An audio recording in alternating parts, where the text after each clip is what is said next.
മത്സ്യത്തൊഴിലാളികൾക്ക് വൻതുക പിഴ ഈടാക്കി ഫിഷിംഗ് ലിമിറ്റ് യുഎഇയിൽ അനുവദനീയമായ ദൈനംദിന പരിധി കഴിഞ്ഞും മത്സ്യബന്ധനം നടത്തിയ വിനോദ മത്സ്യത്തൊഴിലാളികൾക്ക് വൻതുക പിഴ ഈടാക്കി.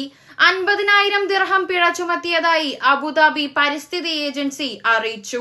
സമുദ്ര വിഭവങ്ങൾ സംരക്ഷിക്കുന്നതിനും ഭാവി തലമുറകൾക്ക് വേണ്ടി അവയുടെ സുസ്ഥിരത ഉറപ്പാക്കുന്നതിനുമുള്ള ഏജൻസിയുടെ ശ്രമങ്ങളുടെ ഭാഗമായാണ് ഈ നീക്കം.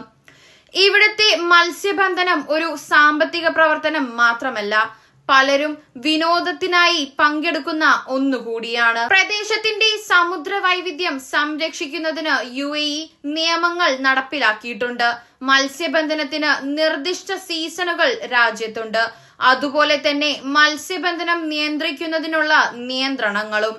സമുദ്ര വിഭവങ്ങൾ സംരക്ഷിക്കുന്നതിനുള്ള ചട്ടങ്ങളും നിയമങ്ങളും പാലിക്കാൻ ഏജൻസി വിനോദ ബോട്ടുകളുടെ ഉടമകളോട് ആവശ്യപ്പെട്ടു.